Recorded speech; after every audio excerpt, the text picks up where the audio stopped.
Bandwidth for changelog is provided by Fastly. Learn more at fastly.com. I'm James Long, and you are listening to the changelog.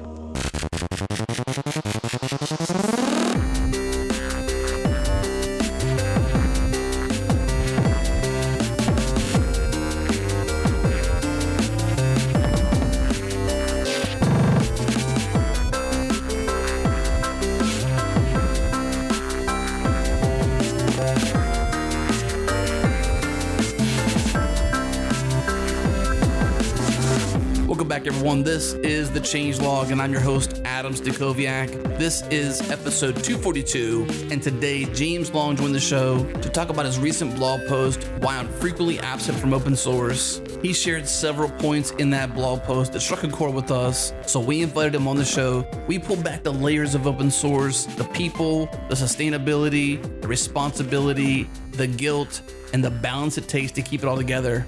We have 3 sponsors, Rollbar, TopTal, and Compose. First sponsor of the show is our friends at Rollbar. Rollbar puts errors in their place.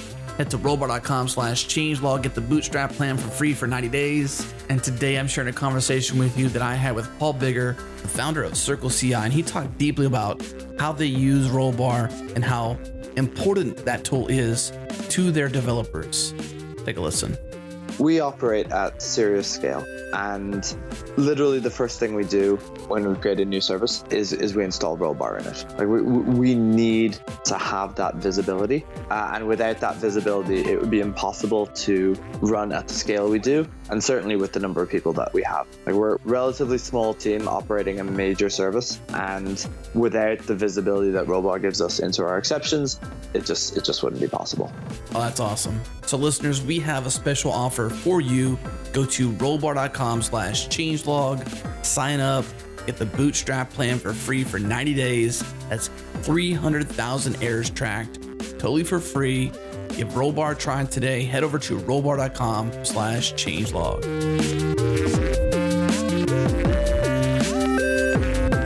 All right, we're back. We're talking to James Long today.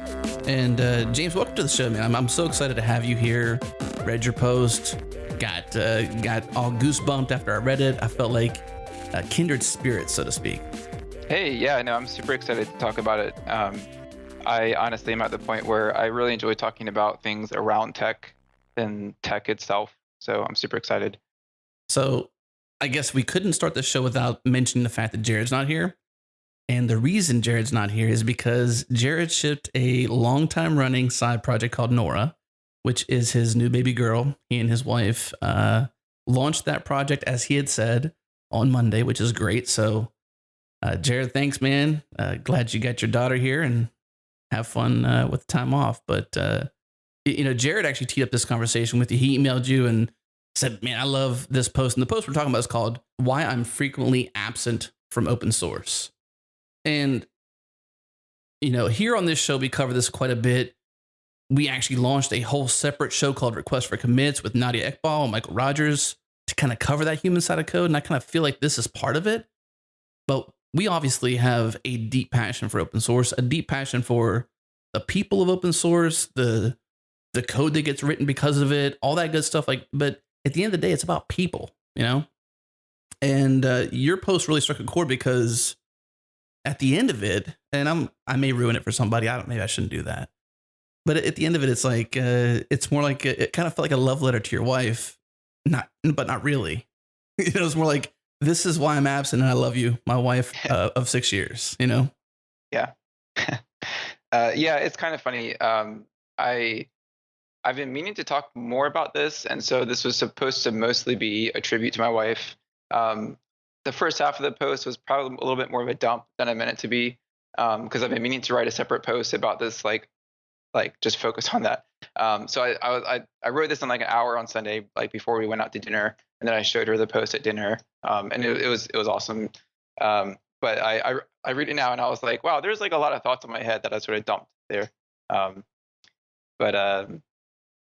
Yeah, no, it's a good thing to talk about.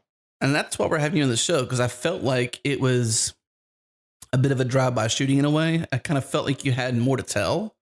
Obviously, you shared some pretty good points in there, Clearly not simply to your wife. They were more towards the open source community and more like warning signs slash battle scars slash advice. So it kind of made sense to say, hey, James, great post. Can we talk to you on the show and kind of dig into some of these points and go from there? But just to kind of give some substance to where you're coming from, help us understand a bit of your history with open source.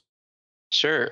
So it's interesting because the more I think about it, I think I did sort of grow up with open source. I mean, I remember Netscape being probably the first browser that I used, and I remember Firefox. Sort of that. I don't really know why, but I guess I was sort of loyal to Firefox even in like the early 2000s. Oh, yes. Me too. So I was like, I guess because that was just the feel good browser. Like it was open source. It had this sort of really good aura around it compared to the dominance of Microsoft, which is this big evil corporation.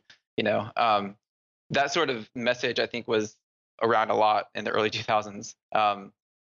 And somewhat for good reason. And so so I think we all sort of fell in love with Firefox, and it really did push a lot of the web forward, and it was amazing. And that sort of brought in, that was open source, and it's not like I don't remember ever reading the code of Firefox or anything like that, but I do remember, I guess that sort of just paved the way for when I actually started doing more development. I mean, I'm one of those people who did development back when I was in middle school, which was back like in the early 2000s. But so I think when I started doing development, it just made sense to just write code and keep it in the open. I mean, it's not like I don't ever remember thinking, oh, I need to hide this because one day I might make money off of it or something like that. It was more like, the internet is this amazing thing. I'm meeting these people, and so we can share code and we can talk about what we learned. And so I remember enjoying.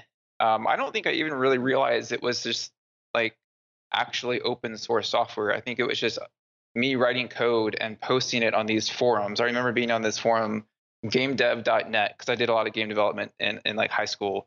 And it was, the classic mid 2000s or like 90s and 2000s way of doing stuff on the internet is you go to forums and you talk about stuff.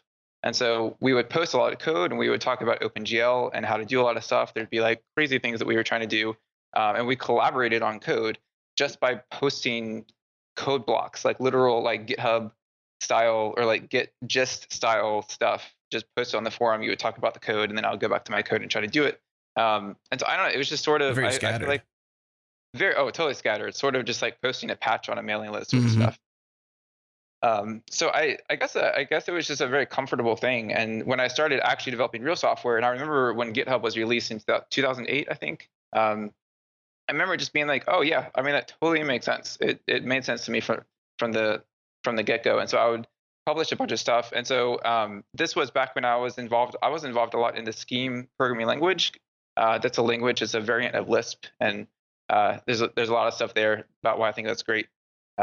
But it was a very, very small community. It's not like it's definitely sort of a minor community and still is. And so it was interesting thinking back about my open source experiences there, because this open source in a very small community really is a special thing, because there's just not that much work to be done. Like, JavaScript is this huge community, and open source and JavaScript is just like a lot. We have to be careful in a lot more different ways because you can just be overloaded with a lot of different stuff. But I remember developing stuff with these other like 20 Scheme guys, right? And like we would share code on GitHub. I would write some stuff. I'd get like an issue every 3 weeks. It really wasn't that big of a deal. And I think that was also back when open source just was not as big as it is today either. So I think it was just a lot easier back then. And then I started doing a lot more stuff in the last 10 years and blogging a lot about more stuff and getting more followers on Twitter and GitHub, and still posting stuff to GitHub. But I think it has sort of evolved. And now I'm realizing today, which is where we are today, just like, man, open source can be really hard as well. I almost feel like it's changed. I feel like there's a lot more pressure. Maybe it's the accessibility of it. Maybe GitHub is, to it to its great abilities and its great accomplishments, it's also to a fault in a way, because I feel like the accessibility and maybe just the pressure of it, or just the importance of it to the world, where, they say open source is one, and or it's eating the world, software's eating the world, and open source is a big part of that. Like Instagram wouldn't have been able to be a $1 billion company if it hadn't stood on the shoulders of giants. And I kind of feel like maybe it's changed to some degree over the years. Maybe because as we become more of a tech society, there's a lot more pressure on it. And so maybe the attributes around it has changed. What do you think? I think that's true for sure. I think in some ways, as it becomes more mainstream, there's almost this pressure to be more, almost sort of more commercial, right? Like commercial products have like, it's one product, you go to one place to like report bugs and work with people, and you expect those bugs to get fixed.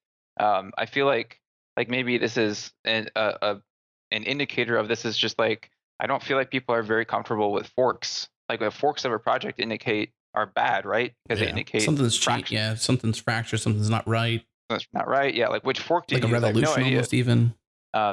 Yeah, like I mean, like are the maintainers at odds with each other now? And like which one do I use now? Like, this one has this feature, this other one has this feature. But like if you think back to the older open source community, I mean, that was like the whole point. Like you had like 4 different forks and they would go off in their own direction, and it was just awesome. I don't really know what to do about that, or why.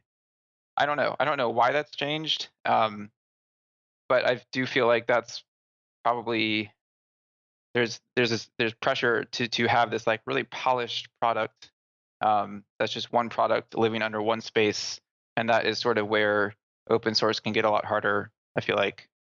Yeah. Well, for the listeners, we invited James on to have a conversation around this post that he wrote, "Why I'm Frequently Absent from Open Source," and we'll share that link in the show notes. So if you're already listening to it on your podcast app, go back to your app, look for the show notes. You'll find a link there at the very top. We'll make sure that post is the very first link in our show notes, so that you can easily follow along. But we're going to kind of dive into some various sections of this post, and that's kind of what we're going to have a conversation on. Is like, you put a lot out there, like you had said earlier. You kind of dumped a lot of thoughts out there, and I kind of want to dig into some various points that you'd written. And in the end of it all, it seems like what you were really trying to say was, "Honey, I love you." That it's your anniversary of 6 years, and the reason why you're not involved as much. It was sort of like a 2-part blog post, where it's a reason why you're not present as much and explaining why, but at the same time, dropping some hints at like some various problems. So the one thing I see that you started off with was like the very first sentence was like pivotal. The goal of free open source development is empowerment. And so I kind of wanted to talk with you about the breakdown of what that means. Like, why is the goal of free open source empowerment? I think the reason for that is because it's and this is true. I think this is an incredible thing about open source, is that it really gives users, whether or not they're tech people, just having the choice to go in and see the actual code that some product is running, even if it's a paid product. So it doesn't even have to be free open source. I mean, it's a contrast to a lot of the way things are today with these walled gardens and proprietary stuff. It is a little sad to me how the world has sort of moved towards more proprietary things. But that was the idea in the very beginning. Like if you wanted to, you could even learn a little bit about how code works, and go in and see what that product is doing behind the scenes. Is it actually listening to your voice? Is it actually sending anything across the network? Is it actually doing stuff? And that that's why Firefox, or maybe it was still Netscape, I can't remember. That's when they released it for free, open source. It was a completely different model, and it empowered this whole community across the world to actually not only just see what it's doing, not actually sort of verify that it's treating your privacy correctly, but also to even contribute back to it. So if you see the code and you see, hey, this could actually be a lot better, you could actually send a patch back to the developers, and that's super empowering to not only be able to be involved in what it's doing, but actually be able to influence, like have some influence over what it is as well. So I think that's the crux of it. Some other things you mentioned there was something you also mentioned here was being able to contribute to it and influence it. People can teach and learn from one another. businesses can be improved by it. We mentioned, or at least I did, I mentioned Instagram not being able to be Instagram as it is today, worth $1 billion or more, being bought by Facebook, had it not been for the open source they built themselves upon. And then also being able to, empower developers, software developers, or anyone in the software development ecosystem, whether it's someone who actually writes code or someone who leads communities or leads great documentation or does dev evangelism, which is a huge role that people don't really think about as often as they should, but essentially giving people the license and ability to influence, contribute, but also become well-known leaders in the space and therefore progress their career. Yep.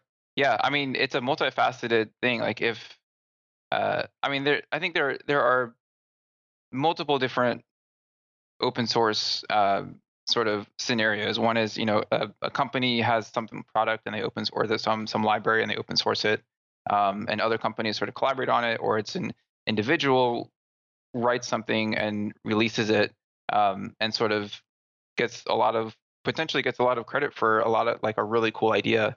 Um, there's a lot of positives in all that stuff. Just the ability to give something out and collaborate on it can produce a lot of benefits for people and for companies. Let's talk about open source is rife with problems and ultimately unsustainable. That to me is like true to some degree. Certainly everything has problems, but the ultimately unsustainable part is the part I want to talk with you about a bit more. You said somebody has to pay the cost of maintaining a project. You gave some of the details, but you seem slightly jaded. Where is this coming from? Yeah, it's probably true. It's really hard when writing blog posts to not be a little hyperbolic. I don't think that's a bad thing. That's what gets people thinking. I think there needs to be maybe just a tiny bit of shock value. Ultimately unsustainable. Maybe I shouldn't have used the word ultimately. Maybe that was a little too strong. But I think the reason I wrote that is because of just the root of all of this. Like all of the times that I've released something because I thought it was really cool and it seemed a shame to just hide it. At least other people could learn from it. But it's a good enough idea to where I care about it a lot. But when you put something up on GitHub, and so like I said before, there are two different scenarios. One is sort of the personal scenario. So this is a scenario where I'm not a company. I was doing this on my own time, and I'm putting this up for myself. But then like it's really cool and people start using it, and that's incredible. But then it's a very quick shift when you release something, when it's awesome. It's this really cool project. You were doing it on the side, and then it becomes this liability of your time, because like then a bunch of people start filing issues. Like it just takes like one day for it to become this burden, and that's why I just say it's sort of ultimately unsustainable, because like you become the person that isn't. And I think the most important part is what I say down in the same paragraph. I think like it's the rest of the project is not nearly as much about just writing code. It's about all of the like dealing with the people, talking to contributors. Oh, they didn't understand that they didn't understand that the code was written in that way for a specific reason. That was actually very intentional, but their PR changes that. And so then you have to talk to them and explain that to them. It's a very, very time consuming process. And so I don't think it's ultimately unsustainable. I think it's just very, I don't know I don't want to really focus too much on that statement. That was sort of to probably get people Okay. reading into this more. I just do think that if you look at the results, that there's problems. There's some pretty big problems that lead very, very frequently to people burning out really, really hard. Yeah. And that's I mean that to not say that that's a problem would be terrible in my opinion. I think because we should care about the people way more than having open code that people can share. I think it's super important that we take care of who is in our community. So I don't think it's ultimately unsustainable. I just think either a company has to be subsidizing the cost. Basically, if you're a company and you're letting your developer spend 20% of their time, hey, like they built this cool project. Like I know some like Mozilla was very good at this because they were an open source company. They would even if they weren't really using the project, sometimes they would allow you to spend 6 hours a week maintaining an open source project that you had. And Mozilla really wasn't getting anything back for that because they weren't using that project. It was just something that you thought was cool. So Mozilla was basically subsidizing that project, right? I mean, they Yeah. were paying you to do all of that, working with contributors and making sure that issues get closed and things like that. And that's what I mean by somebody has to pay the cost of it. If it's not Mozilla, then you have to be spending those 6 to 10 hours a week at night when you're tired after you've put. I mean, if you don't have family, like if you do have family, it's after you put the kids to bed. If you don't have family, it's after you've you know, relaxed some, maybe like done some other like side projects and hobbies, or just like kept up with life while all like Yeah. house maintenance or just all like running errands and things like that. You're just tired a lot. And I think the result that I really want to focus on is the like, it's 11 p.m. You're super tired. You either want to play a video game or just go to bed, but you feel this guilt because you know that there are those three pull requests open, and you pull them up, and you just sort of get this depressed feeling because you don't want to do it. Right? I don't think enough people talk about that feeling, um, and that's sort of at the core of all of this. That's certainly a good place to take our first pause then, because the guilt side of things is something I want to dive deep into. But so we'll tee that up real quick. We'll take this break. When we come back, we'll dive deep into the guilt that we all feel from just not giving enough, it seems. So we'll break. We'll be right back. Our friends at TopTal are longtime supporters of this show. If you've ever had to quickly scale your team, you know how hard it is. You have to go through all this hassle of writing job descriptions, adding them to your website, or maybe you have to hire somebody just to go out there and find the candidates for you. That's a lot of work, a ton of work that you don't have to do if you call my friends at TopTal. They do all the work for you to find the right candidates for your positions. Plus, because they have a very rigorous screening process to identify the best, you know you're only getting qualified candidates for your open positions. Head to toptal.com to learn more. That's TOPTAL.com. Tell them Adam from the Changelog sent you. If you'd like a more personal introduction, email me, adam@changelog.com. And now back to the show. And we're back. We're talking to James Long about this absence from open source and being okay with it. Some pretty raw statements from you, James, and hopefully we can dig deep into each of those and kind of uncover some of your feelings about them and maybe even some solutions. But we teed up the break with the idea of guilt, and I'm kind of curious what you mean by guilt towards open source, because my version and your version may differ. So what do you mean by that? I think so one of the problems with open source is that you don't really have control over the activity, I guess. If you're working on a project internally in a company, you sort of can plan, you know what to expect. You have like everyone is working for, the same company, and so you can sort of coordinate like, okay, this project this quarter we're not going to focus on this product very much, so any requests to this project aren't going to get answered. For open source, like you can take a weekend off and come back and there's 20 new issues, and it's just this constant. It's this slow trickle of work that builds up no matter like whether you want it or not. And so that is where the guilt comes in, because if you don't work on that project for a week, you know that slow trickle is there. And so in your mind, that trickle is trickling guilt into your mind over time. It's a slow buildup. So if you have time, like an hour every day or half hour every day to sort of at least respond to people, then you probably don't really feel as guilty. But it sucks to have to feel that way, that you always have to be responding. Yeah, it's almost like anytime you're watching a movie or hanging out with your wife or going to the park in the middle of the day with your kids or an extended lunch even, you're almost like, I could be closing issues, I could be helping people, I could be, or just knowing that there's people out there thinking, James, bump to this issue. Come on, man. Yep. Anybody bump your issues on you? A little bit. I will preface this with probably about a year, or it's been a long time since I had to maintain a project, and some of this is coming up because I released Prettier in January. Right. So I'm sort of reliving. I was able to avoid this for a long time because I was like, this is just not healthy for me. So I'm kind of relearning how to do all of this, especially with the family now. And so that's sort of why I talked about it. So honestly, it's actually it's been a really good experience with this project, but I think only because I've had one or two other people who are doing seriously a lot of work on it. and taken a lot of that burden off. So I honestly have to say not as much, but I've had that before, but it doesn't happen all the time. It's tough though. Like it's a big burden to take on, but it's also a lot of responsibility, right? Like if you, each of us have gotten to the place we're at because of somebody else who's gone before us, right?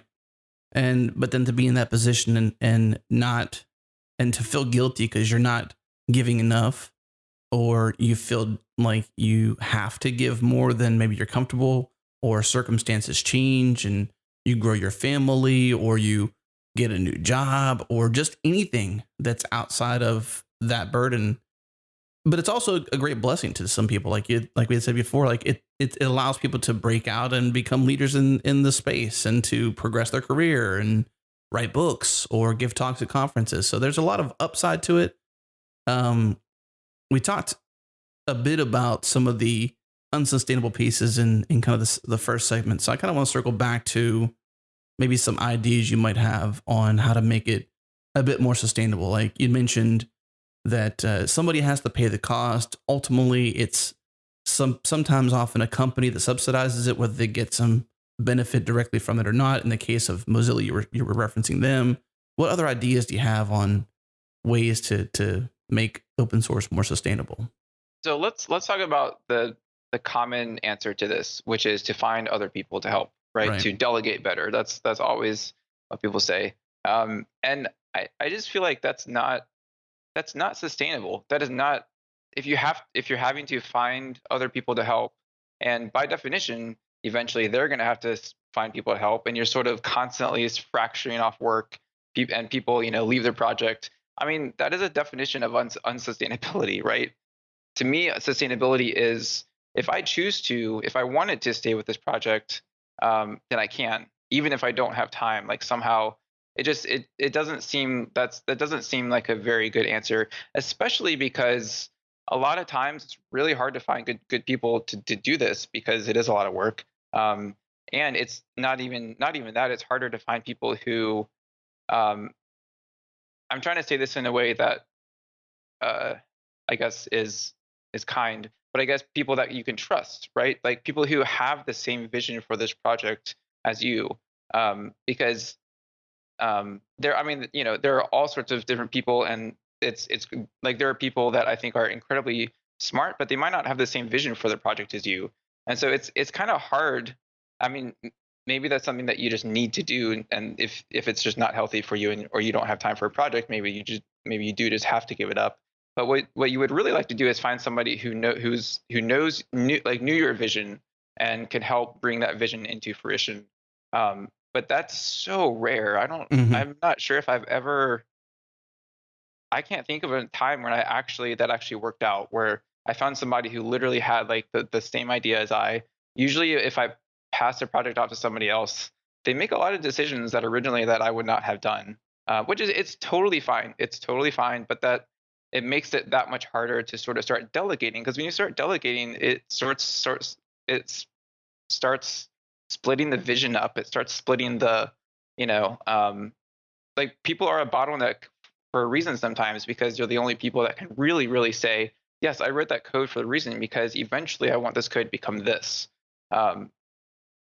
It's a, I don't know if that makes sense. It makes sense. I mean, you kind of reminded me of almost like you're hiring, because you use the word trust, and you usually only hire somebody that you trust, and you can only trust them through shared experiences. Like somebody doesn't often come into your life, like in open source, typically from not in your hometown, or typically not from the desk across from you.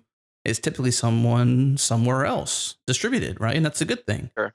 Yeah. But you've got to start from some level playing ground. So it could be their GitHub profile. It could be their past experiences that build your trust. It could be their notoriety, or their, who they are. Their reputation could precede them to give you that trust. But if they don't have that, and they're entering, in quotes, your project, and it depends on your project too. Like your project could be, or your vision could be, this is more of a community project versus this is James' project. And so that certainly changes the dynamic of adding people to the team, Yeah.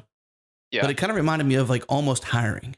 And in that case, it amps up the responsibility of your role as that project's organizer as something that's just not something you do in your spare time. It's like, well, now this is kind of like a mini organization, and my job is hiring and firing people, or potentially just hiring the right people. Yeah, and I mean, I think that maybe it's for my personality. I do like just organized, high quality like code and projects. But maybe, I mean, maybe the answer to part of this is just that you have to give that up in open source. Like maybe part of it, because it's a community, because it's such a communal thing, it doesn't fit as well. And it's not necessarily a terrible thing. It just Right. means that it just might be a little more messy, if that may, you know. Um, so delegation, it is an answer. I think it's can be a cop out some ways. Like some people responded to my post were just like, you're just not delegating enough, and it just seems like that's such a cop out answer to a lot of the like frustration here, where you look around and just people are burning out all over the place. It's not because they're not delegating. There's something deeper there. So I meant to talk about answers about sustainability. Sorry, kind of derailed a No, little that's bit. okay. So the answer number one is delegation, but that doesn't actually work all the time. What's Yes. number two? Um, I think I think it does work well if you so I think companies that do open source do tend to work better because they basically are they're paying for the open source work to be done. And I think it does work a lot of the times if that is work that they are using very integral into their organization. Like I know Netflix uses RxJS a ton, and they have a couple people who are core contributors to RxJS, and probably I don't know how much they might spend like 30% of their time on RxJS. I mean, it makes sense for the company at that point, right? Because they're literally paying people to build out a lot of their really powerful infrastructure. But doing it open source means that they get contributions back from other people, and it really can be a good way to invest a little bit of money to get a lot of return Mhm. from that too. So I think that is another answer is if you work for a company and they allow you to do it on their time, um, that can definitely work. Um, Outside of that, I think I think this post is mostly focusing on somebody wrote something really cool on the side and they want to release it and they don't have a company to pay for it. I think that's really what my post is aiming towards. Right. Because I think a lot like developers like us are we're just very passionate and creative people, and we like creative people like to do things and show it off to other people. So I think we tend to get ourselves in these situations uh, where we sort of want it to happen, and then once it happens, it's like, oh well, now I got to maintain it. Um, I'm not sure. I don't really know any answers, to be honest, about what to do about like that side project that you release that gets successful, that gets 3,000 stars and is getting 7 issues a day. I mean, besides finding one or two other people to help a little bit, like the delegation we were talking about, I just don't really know. I mean, you could ask for donations. I know some people do that. I know, like, I think Sean Larkin from Webpack, I saw he was tweeting about this idea of like after you do an npm install, it shows either an ad or like a request for a donation. I get the point of what that's trying to do. I have nothing philosophically wrong with that. I just feel like asking for donations is still not a very sustainable strategy. Um, it can work. It's not. I don't think that's again the definition of sustainable. Sustainable means a predictable, right? Like a predictable answer. Um, Right. so I don't know. There are these other things that are can help, like delegation, trying to get donations. You could do a license if a commercial company who has greater than 100 employees or greater than 1,000 users, pay me $100 a year or something like that. Right. That's what GreenSock does with their GSAP. I think it's GSAP, whatever their animation library is. You have to pay $150 a year if you're a commercial company to use that library. And to a company, $150 a year is nothing, right? So I think a lot of the frustration that people feel is this idea that we create this amazing work. We're creative, passionate people. We put it out there for free because it's awesome. But then companies go off and make millions of dollars off that product, and you don't see any of that money, right? it's sort of a weird scenario. Are we really entitled to that money? Or, I mean, you put it out there for free. So it's, I don't know. I don't really know what, Yeah. there's not a clear answer, in It my seems like a opinion. tough. I mean, certainly can't expect that there be easy answers, because if there were easy answers to this problem, then well, we wouldn't have the problem. Right. But while you were talking there, it kind of made me think, as you kind of better defined what your perspective was for some of the statements you made in your post. It kind of made me think of like going back to what I mentioned earlier, just sort of about how open source has changed over the years, right? And that made me think like there could be this, and maybe there already is, but this term indie open source, where just like independent software, you may have Adobe who creates, massive software, massive company, massive amount of employees. Then you may have an indie developer who creates an iPhone app or an iOS app or whatever. And they're totally one person or maybe a couple people. It's a small shop, whatever. And there's like these different variations of like what an open source project is or who may be at the helm of that project. And to me, it kind of feels like indie open source may be having trouble sustaining themselves, because certainly Facebook really isn't having any problems with sustaining React. There's no problems there because they're bankrolling it. They understand what they're getting into. They may have gone in, as you said, for the warm and fuzzies, but they have the money to back it up and the employees to back it up. And they're allowing those people to dedicate their time towards the source, towards the people, towards the talks, towards whatever that moves that community along. What do you think? Yeah, I mean, I think it's definitely this sort of indie camp is it's such a good environment for people. That's what's so hard about this. Like, it is such a good thing for young people to write code and share it and collaborate on stuff. Um, I just think we need to be very. I think this is. I mean, it's sort of what I talk in my post as well. We need to be very careful about the expectations that we put on these indie people. Like, if they these indie people, that sounds terrible. Like Right. us, right? um, like everyone who just does stuff on the side, which is practically most developers, and it's fine if you don't do anything on the side. But just it's okay. Like, just accept. It's sort of what I was talking about before. I think we all maybe just have to accept that it's messy.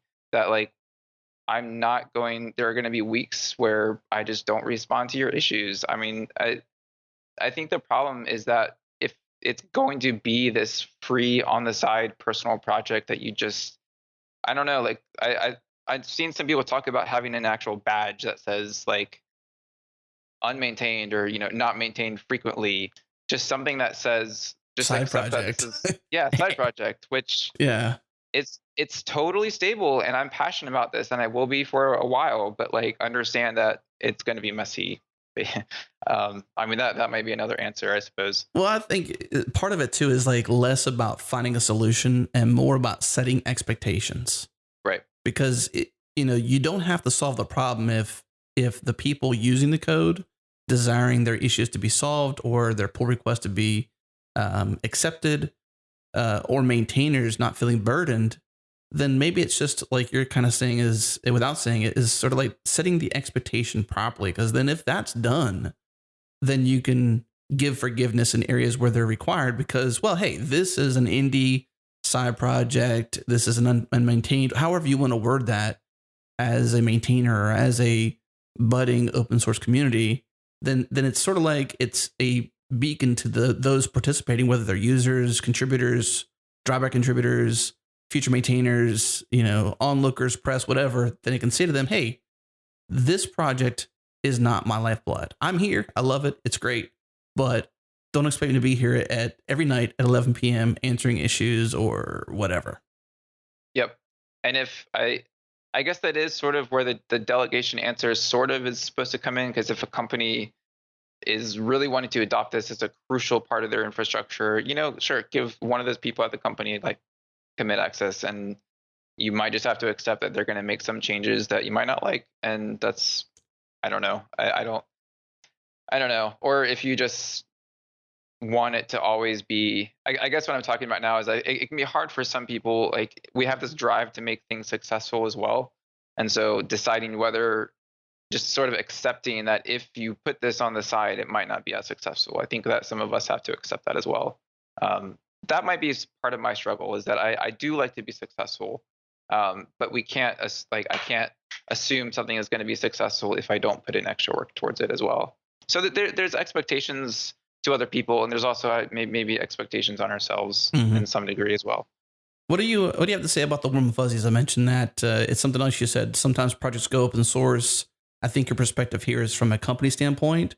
They often go open source for the warm and fuzzies, but then they kind of get into it and it becomes charity, so to speak. How do you feel about the warm and fuzzy feeling of like just open sourcing it because that's what's everybody else is doing, basically? I think that might be one of the things that is most frustrating to me, because I think the general tone of open source being this sort of noble cause is part of the problem, in my opinion. Like, that's why it's almost like, oh, you're going to charge for money. I can't believe you would ever do that because you're an open source project. That defeats the whole cause, you know? And I think, I mean, I love some of the core drivers of open source, and they are very sort of mission driven. I worked for Mozilla, which is a very mission driven organization. And it was a very powerful way to talk about things. And there is a big mission there, you know, keeping things open source, and we're one of the few browsers that really are an independent browser.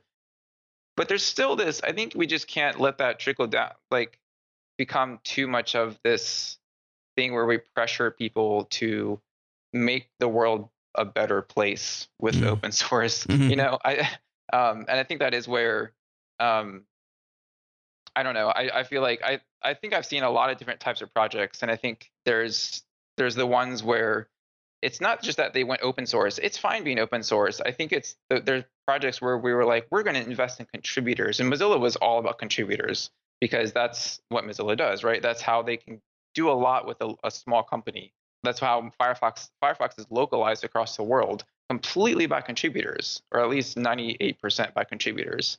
With it's in like a billion different languages because contributors from those languages will come and actually just localize everything. It's crazy.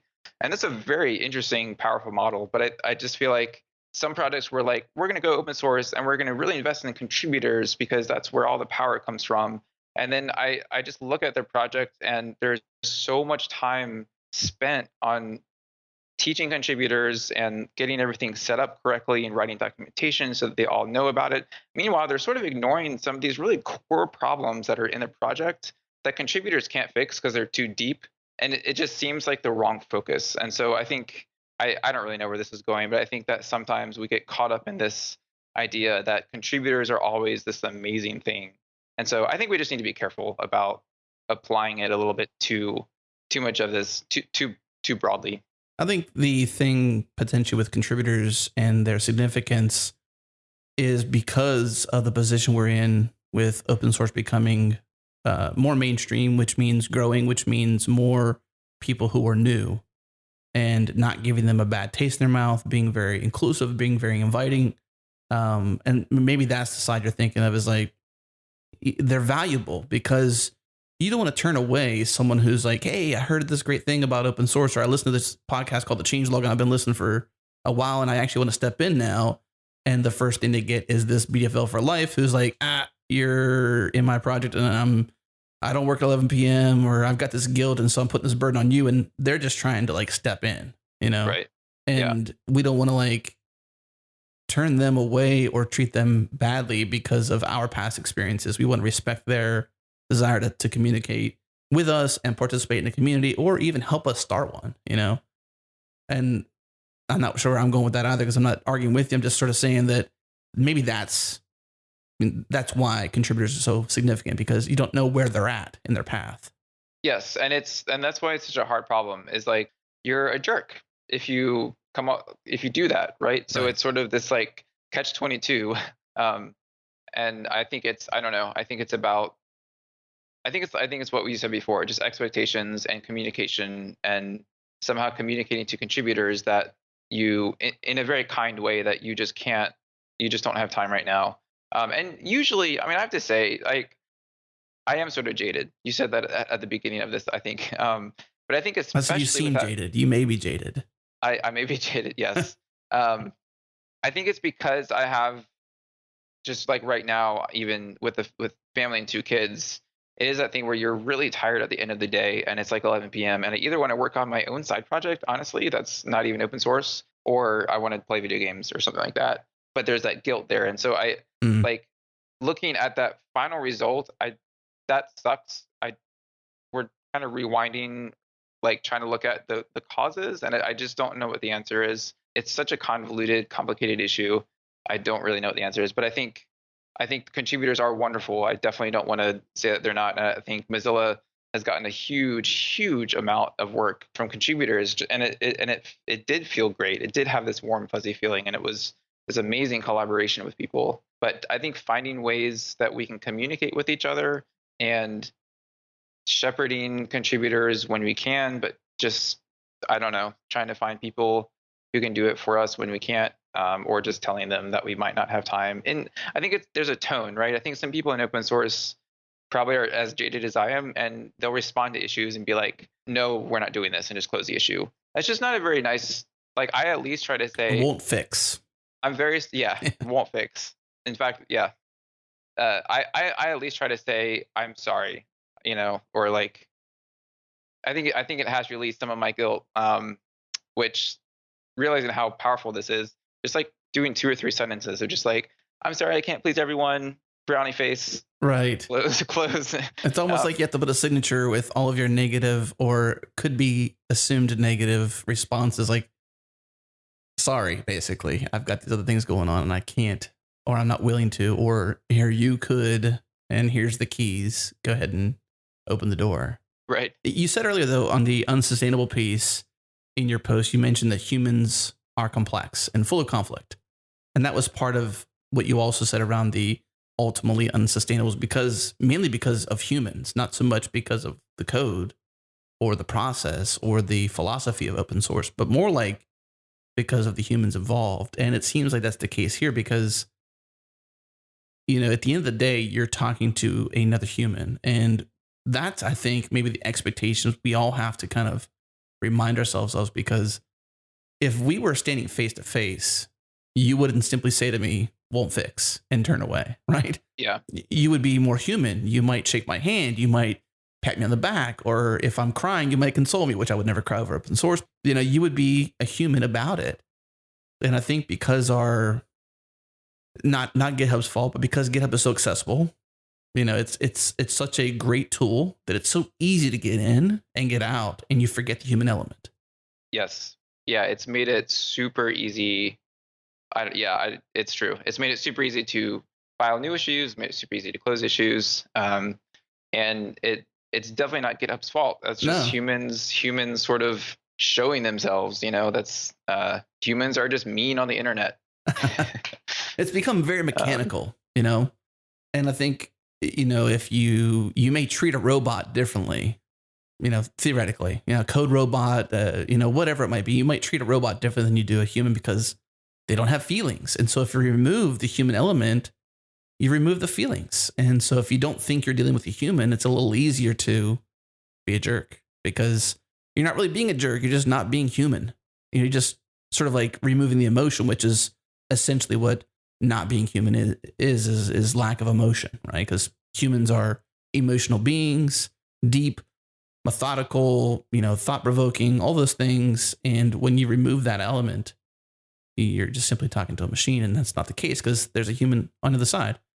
Let's pause here, though, because we want to step away real quick. When we come back, I want to kind of dive into other pieces that we haven't talked about quite yet, which is like, how do we maintain balance? One thing I think we really haven't talked about an awful lot in this show, maybe to some degree, is how to balance. So let's break here. When we come back, we'll talk about that. Production ready cloud hosted databases. That's what Compose is all about. Compose.com. Check them out. Pick your flavor: Mongo, Elasticsearch, RethinkDB, Redis, Postgres, etcd, RabbitMQ, SiloDB, or MySQL. I talked to Greg Koberger, founder of README, about why they chose Compose. Take a listen.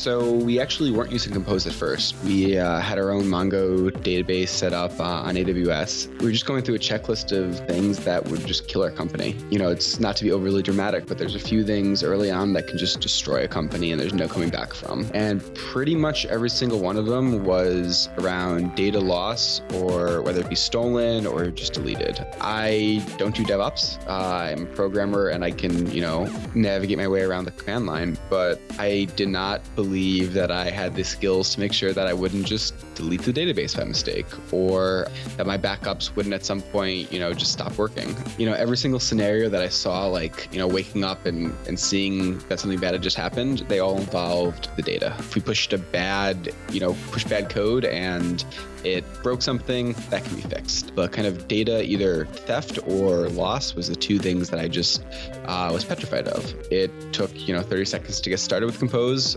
We went to the site, signed up, moved over within minutes. It was fast. The interface was great. We could browse stuff online. But kind of the biggest reason why we started using it was just scared that we were going to lose everything. All right, if you're ready to give Compose a try, head to compose.com/changelog to learn more. And now back to the show. All right, we're back talking to James Long about all things open source, maintainability, sustainability, expectations, humanizing things, the gamut, right? The full gamut. And you've got this project Prettier.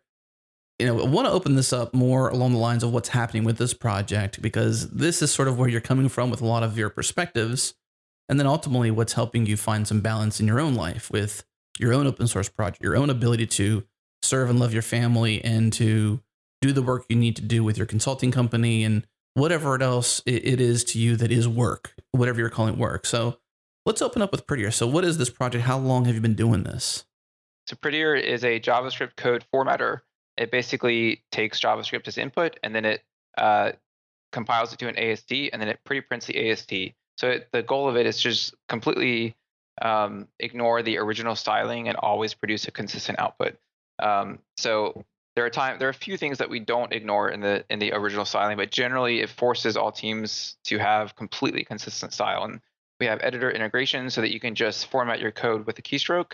So it's kind of nice because you can just like sloppily write code. I basically write code in the worst way, like all on one line now, and then I'll just format it with a keystroke, and It looks pretty. Yeah, it's a pretty interesting change to my development style. But I've been doing it since I started it very late November, and then kind of hacked on it some in December, and I open sourced it like the first or second week of January. And so yeah, it's been good. It's only been there for two or 3 months, but it already has a bunch of activity, and a lot of people are using it. Seem to like it. So the pain you're feeling, I guess, has been pretty quick in terms of the pain being going from a project with 0 stars to now 5,367 stars. Facebook having an involvement with it, Christopher Shadow, all that good stuff. Like, you've gone from no code to community really quick. Yep. And yeah, and I think that was sort of blessed by the fact that I do have a pretty good following on Twitter already. People already sort of know me for my open source work. So and Christopher Shadow obviously pushing it, and Facebook pushing it is a huge part of that as well. So I had a hunch that this could be pretty big. I think it was a pretty intuitive original project. So I guess it wasn't like a huge surprise, but yes, it was pretty quick. We talked before in the show about 11 p.m., closing issues, feeling the guilt, and then ultimately coming to this portion of the show where we're trying to cover some balance pieces. How do you balance and maintain this project? I mean, did you desire to be, for this project to be as, in quotes, successful as it is, like, meaning that it's used by more than just you? Obviously, it serves a purpose to the community.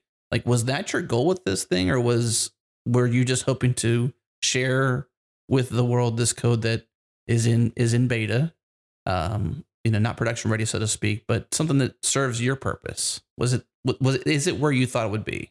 So back in early November and December, I totally wanted it to just be my project. I was like, I'm super tired of formatting code. I'm super tired of inconsistent styles when I get like contributions from people. So I was just gonna build something that I just use on my projects because I knew that like if I open this up to other people, that there's all sorts of styling wars. But sometime in December, while talking to Christopher from Facebook, and um, I don't know, at some point that goal changed, and basically I was like, this is like, I think once I started implementing it, I was like, man, this is actually a super cool implementation that's actually pretty hard. And so it just, I just, I got caught by that bug that was like, this is like a lot of good work, so I might as well share it. Um, and I think it did help a lot knowing that Christopher Shadow was going to be there and help as well. I'm not sure what I would have done without him, because if he wasn't there to like encourage me to open source it and know that he was going to be there and help triage issues and stuff, I may not have pushed it as hard. But at some point the goal changed, and I was like, yeah, we should try to see how many people we can get using this. And so right now, Christopher is inside of Facebook trying to get everyone to use this. Is that correct? Yes, I don't want to speak for Facebook. I know it's probably like super early on in that process, but that's the idea. It's just so helpful to have this formatting automatic so that you can just focus on the real issues on code. So I don't know if they're going to use it or not. I know that they did contract me out for 2 weeks in January to work on this. So that was I think they're pretty serious about trying to get them to use this. It's just obviously a lot of talking with people, talking with different teams to integrate it with all of their infrastructure and things like that. But Christopher is doing a lot of good work on all of that front. And yeah, he's talking to everybody within Facebook right now and trying to convince them to see if it'll work. Prettier kind of reminds me of this the concept of writing, of not so much just writing code, but writing actual words onto a piece of paper. Almost like, your personal experience with writing code is more like the rough draft, and Prettier makes it prettier so that you can have it consistent with other team members or a certain way. Again, it kind of gives you this permission to not really kind of take it like a Hemingway portion where like you just sort of get the words out, don't worry about editing, and just let yourself know that Prettier will make it prettier on the other side. Yeah. Oh, it's Liberating. I don't know if it's just me, but it's very liberating. Yeah. That's in fact a very good point about it. It really helps my mind just completely focus on the difficult, complex task at hand, and I just don't have to care about formatting at all. I mean, it feels amazing to just write this long string of code and it formats it, but then like you're like, if you're hacking on something so much because it's such a new and fragile idea, you're changing the code so much, and just to know that when you change the code every single time, you can just reformat it, and it like collapses the function call into one line when it gets smaller, and then it expands it back out when it's too big. It feels very, very. It's surprising how fluid it feels to your thought process. I actually didn't really expect it to be this like sort of liberating. Wow. So that's a good example of like a project, as you had said, caught the bug, or the bug got you, and you had this idea for something, and actually during the process of developing it becomes bigger than you expected, and then now you're sort of in this position of like, well, I've got my day things I'm doing, I got my family, I've got all these other things happening. Is this where I want to be? Do I want to have to, close out 10 or 15 issues a night every single night and have that burden? And now you find yourself in this position where great project, people really see the vision of it. It serves a great purpose for the community. Now I've got to personally find balance in my life to actually continue with the mission of it.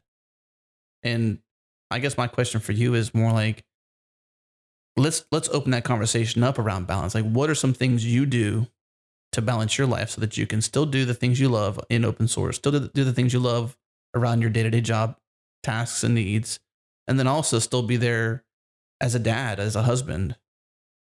So that's a great question. I think I have learned a lot. Even though I am jaded, I still do love contributors. I still love open source. And I think I have learned a lot from this, and I've sort of come into this in a way that is very, I'm trying to be very aware of where I will get burned out, basically. So I try to communicate, like, even if there's an issue that I see is either really complex or is a PR that's been open for 2 days, I'll just comment on it and say, I'm sorry, I just don't have time yet. I will try to look at this soon.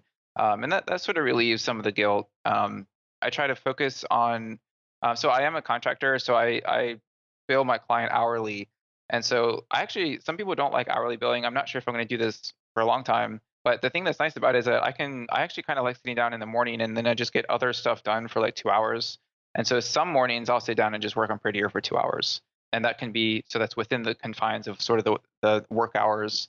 And then I'll bill my client for, the rest of the day. And that's worked out pretty well. And then some nights, if there's just something that's really complex or something that I just really want to get done, or I just really want to work on because it's fun, I will, after the kids go to bed and I spend some time with my wife, around 9 or 10, I'll sit down for an hour or two. But that's really more rare. That might be like once a week or maybe even less than that. But if that's just to sort of get caught up on things.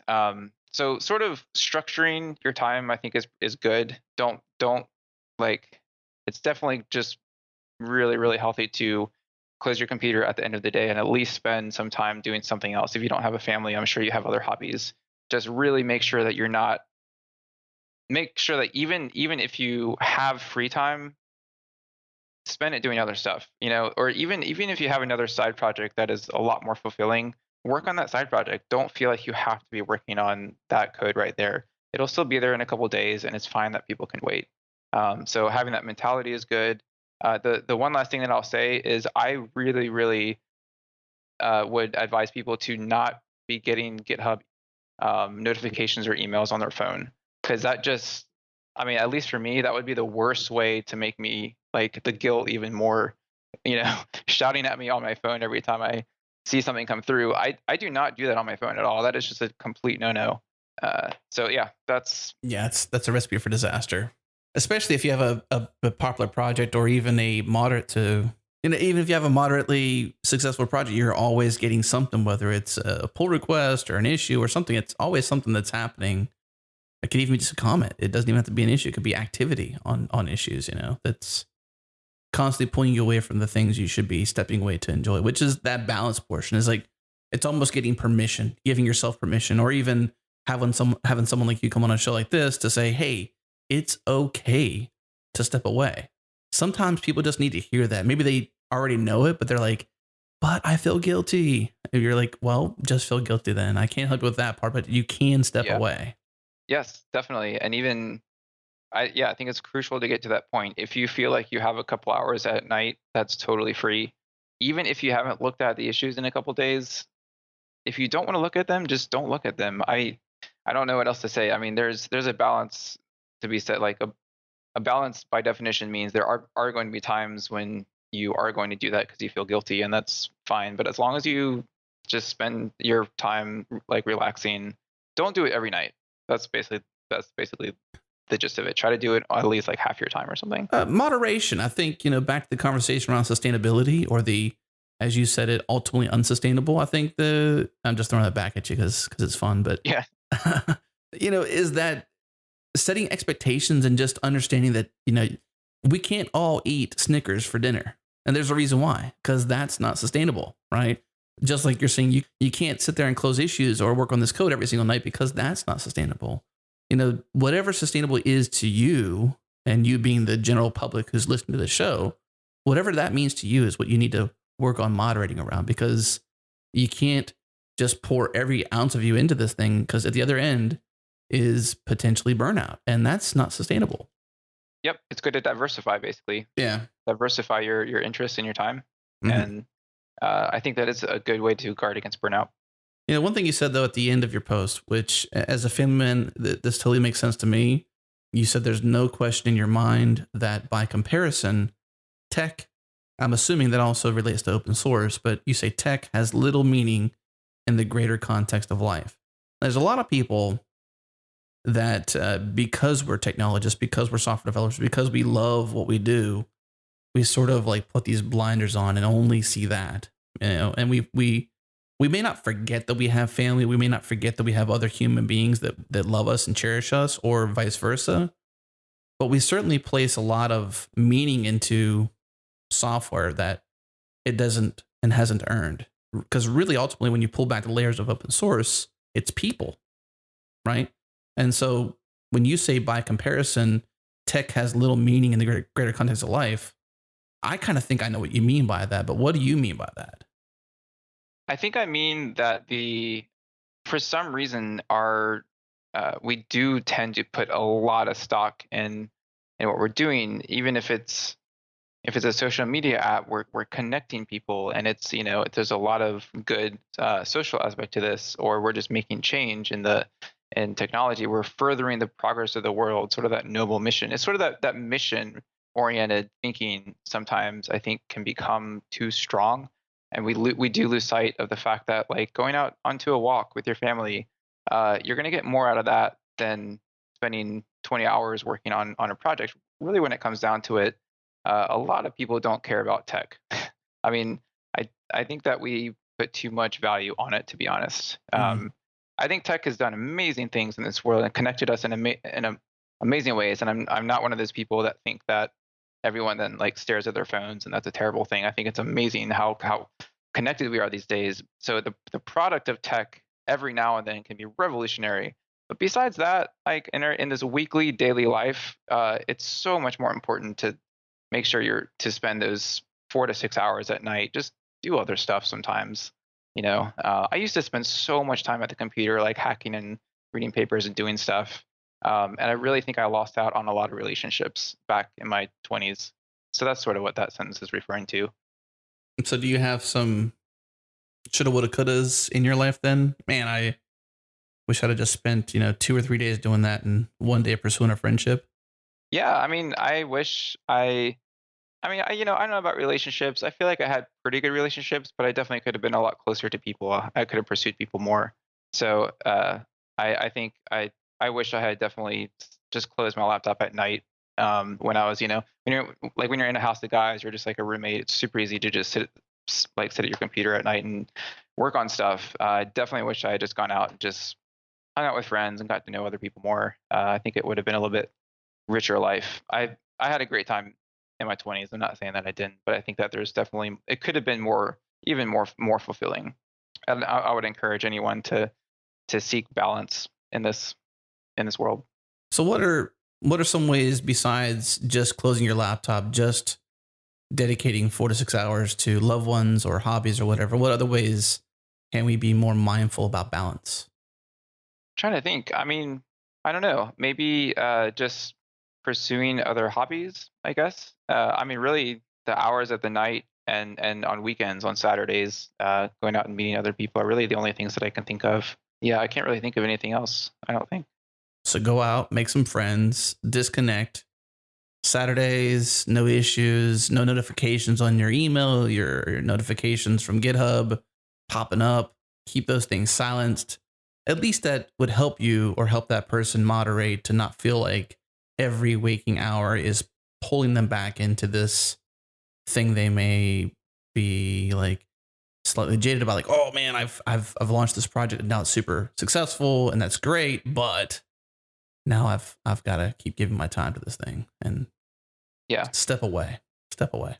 Just even it depends on every single person, right? Every single person is going to have a different workflow, but just find, if I think I would be careful about, if you feel that trickle of trickle of guilt, just, it's okay. Like we were saying before, just take the time to yourself. It's absolutely critical that you do that. And however, it really is going to, I think that's why I sort of struggle to come up with many other ways, because I know that those are the way for me, spending time with my family at night or spending time with other hobbies like cooking, making pizza. That for me is like what gets me out of the zone and makes me feel better. But I think each person needs to just kind of be aware of who they are and think about what they can do. Some people really love getting GitHub notifications on their phone, I guess. But if that's stressing you out, maybe you should think about turning those off for a little bit. Yeah. I know me, I have my best ideas not at a desk. And I don't care how many times I tell myself that. I don't care how many times I hear it from somebody else. The best ideas you can have tend to be away from, a computer, an interface, a desk, whatever. I still make the problem. I still do it. I still make that same mistake.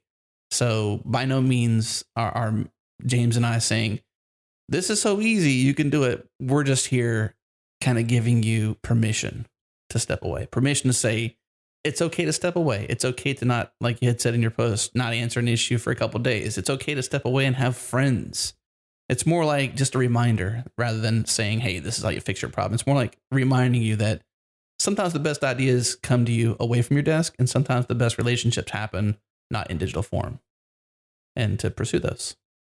James, what else can you share with us? I know that we had said earlier that this post seemed to come from a jaded perspective, but there's lots of great, insightful things you've said in this post, and a lot of this conversation is really revolving around things you'd mentioned there and some different advice we could share from that. But what else, when you're on a show like this, would you like to share with the audience? It could be advice. It could be, hey, I did this thing and here's how you could do it too. What do you want to close with? There's only one thing that I can think of, and it's since I mentioned pizza, but you should try making pizza from scratch because it is amazing. And I'm going to just go ahead and pitch a book called The Pizza Book, and it's written by a friend of mine that I know, Michael Bernstein. And it's if you go to thepizzabook.com, I think is their website. It's an amazing book. When I read it, my pizza making skills went up hugely. Yeah, try doing that someday. It's amazing. What's the fellow's name? He's MRBBK on Twitter. It's Mike Bernstein, I think is his last name. Okay, I was just wanted to make sure I got the right website then. It seems like it's make.pizza. Make.pizza. That's an awesome domain name, by the way. I just wanted to make sure I was on the right one because right here it says Aaron Quint and Michael Bernstein, the co-authors of The Pizza Book, a successfully funded Kickstarter project. So that's cool. It started out as a Kickstarter and raised $50,000, and boom, they're going to teach you how to make pizza, basically. So you've been making pizza from scratch? Mm-hmm. Yeah, I've been doing it for years. At least trying, yes. Okay. But see, that's why this book was amazing, because I've been doing it for years, and I went from feeling like I was just trying to feeling like I was actually doing it. I mean, it's just like oh man, it's so good. It's so good. And pizza's so amazing because it's this like, you can put so many different kinds of toppings on it. And it's also a fun communal aspect where you can have friends over and like, let's make a cool pizza and put a bunch of different toppings on it. Yeah. So yeah. That's great advice. I love that advice closing because it's not, hey, go check out this repo, which is great. But, when you're here preaching moderation, you're here preaching balance, maybe the best thing isn't to say, hey, go check out this other repo, by the way, and dig deeper in. It's more like, hey, take a step back, check out this cool book, and make some pizza. I like that advice. It's great advice. Yep. Thank you. Make some pizza. All right, James, man, thank you so much for coming on the show, man. It's been a blast kind of catching up with your story, hearing about Prettier, learning that one of your favorite hobbies is making pizza. I'm sure that your kids and your wife are like totally loving this with you. So thanks again, man, for coming on the show. Appreciate it. Yeah, thanks for having me. All right, that wraps up this episode of The Changelog. Join the community and Slack with us in real time at thechangelog.com/community. Follow us on Twitter. We're at Changelog. Special thanks to our sponsors, Rollbar, TopTow, and Compose. Also, thanks to Fastly, our bandwidth partner. Head to fastly.com to learn more. Thanks as well to Breakmaster Cylinder, the producer of our awesome theme music. And if you're excited about our new show, JS Party, tune in live on Fridays at 3 p.m. U.S. Eastern at changelog.com/live. You can also head to changelog.com/JS Party. Subscribe at iTunes, Overcast, or on Android. That's it for this week. Thanks for listening.